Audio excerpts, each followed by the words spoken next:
In MobLand, the gritty crime drama from Paramount Plus, things are rarely as they seem. Especially when it comes to the Harrigan family.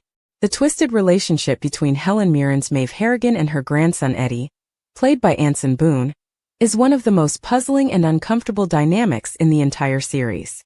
Episode 9 takes that tension to a whole new level, especially when Maeve steps in and warns Gina D'Souza, Harry's teenage daughter, to keep her distance from Eddie. On the surface, it might seem like the typical stay away from my grandson move. But dig a little deeper, and the reasons behind her warning suggest something much more disturbing. Maeve has always been the puppet master of the Harrigan family. Sure, Eddie has his own twisted personality traits and shows off that unpredictable, psychopathic energy, but it's Maeve who pulls the strings. She doesn't just control Eddie. She manipulates Conrad too, which means she's basically been running the entire Harrigan crime empire from behind the scenes. But even with all that control when it comes to Eddie's personal life, especially his sudden bond with Gina, Maeve shows a rare moment of emotional panic. Now let's talk about Gina. She's smart, observant, and definitely not the kind of girl who would normally fall for someone like Eddie. But she's also a teenager, stuck in the Harrigan manor against her will, and totally overwhelmed by the chaos of the gang war between her father Harry and the Harrigans. That's how she ends up getting emotionally tangled with Eddie, despite recognizing how fake and manipulative he is. She sees through his attempt at playing the sensitive, damaged guy, but somehow that doesn't stop her. She's scared, and in a weird way, Eddie feels like the only person who understands how trapped she is. That's exactly what scares Maeve. Maeve doesn't see Gina as just another girl Eddie's flirting with. She sees her as a potential threat, not only to Eddie's image as the Harrigan golden boy, but also to Maeve's carefully built illusion of family legacy and control. Maeve's thinking comes from an outdated and twisted sense of class and loyalty. To her, Gina is the help, the daughter of a worker, someone beneath the Harrigans socially and morally. She's not worthy of her grandson, who Maeve sees as a kind of criminal royalty.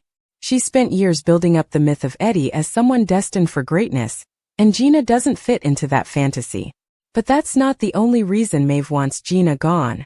Maeve also doesn't trust Gina's father, Harry. In fact, she's been planting seeds to convince Conrad that Harry is a traitor. If Gina gets too close to Eddie, Maeve fears the truth might slip out. Truths about what she's done, what she's planning, and what secrets she's keeping from even her own family. Gina's too smart. So is Harry. Maeve's instinct is to keep anyone that's sharp and curious as far away from the inner circle as possible. But the creepiest part is the strange vibe Maeve has with Eddie. Their relationship has felt off from the beginning.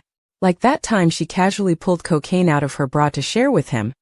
That wasn't just weird, it was borderline inappropriate.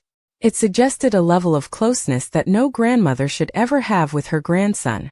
And in episode 9, when Maeve puts her hand on Eddie's leg during dinner while giving Alice some unsolicited advice on handling men, it crosses a line that left viewers seriously uncomfortable. There's been no outright confirmation of anything physical or inappropriate between Maeve and Eddie, but the energy is just wrong. It could just be a way to show how unhinged Maeve truly is. Or maybe it's something more sinister, something we haven't learned yet. Either way, the way she watches Eddie, touches him, and controls him suggests her connection to him is deeper than just family pride or love. It's obsession. The episode also throws another twist into the mix. Eddie might not actually be who we think he is. When Conrad walks into Eddie's room and calls him son, most viewers would assume it's just a grandfatherly nickname. But what if it's not? There's a fan theory going around that Eddie might actually be Conrad's biological son, not Kevin's. That would mean Maeve has been lying to everyone, including Eddie, about his true parentage. Think about it. Maeve and Conrad both had strong connections to Bella, and Eddie's temper and ambition seem way more like Conrad's than Kevin's. Kevin, Eddie's supposed father, seems to hate any mention of his son or his past with Bella. In fact, every time someone brings up Eddie in a certain context, whether it's Maeve in episode 8 or Alan Rusby in episode 9, Kevin loses it. He lashes out like a man with something to hide.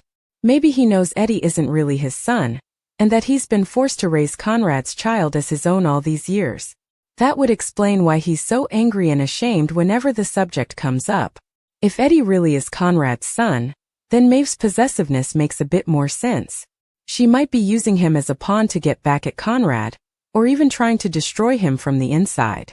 After all, she's already manipulated him into doing incredibly dangerous things, like killing Tommy Stevenson, a move that put a huge target on Eddie's back. And she's the one who encouraged him to go along with her schemes against Conrad, which nearly got him killed.